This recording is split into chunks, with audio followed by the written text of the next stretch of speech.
दरभंगा वाला छौरा छै रसीला के छौरी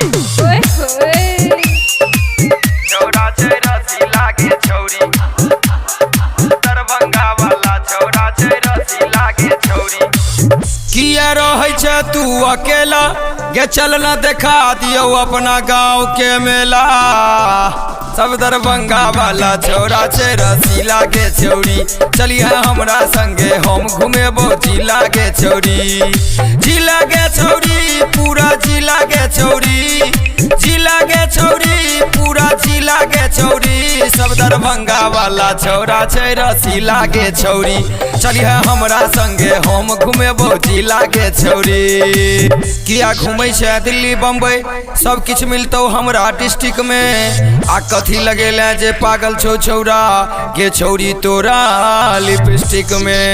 चल हमरा संगे हम घुमेबो तोरा मधुबनी सहरसा और कटिहार गे। सब नाम जाने छे हमर की हम छी मैथिली स्टार गे। साटा बुक रहतौ तोहर लाल गट्टा मार दियो मोहर। कनिए जोर से कमर हिलै है छौला जिला के छौरी सब रंगदारी तो छे मधुबनी जिला के छौरी। जिला के छौरी मधुबनी जिला के छौरी जिला के छौरी सहरसा जिला के छौरी। सब रंगदार भरल छे दरभंगा जिला के छौरी कनिए जोर से कमर हिलै है छौला जिला के छौरी। दरभंगा वाला छौरा छै रसीला के छौरी चलिए हमरा संगे हम घुमेबो जिला के छौरी। दरभंगा वाला छौरा छै रसीला के छौरी।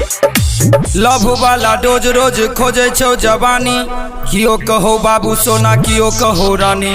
कम छौ उमर तोहर करने नादानी धरा के 500 लूट ले तो जवानी।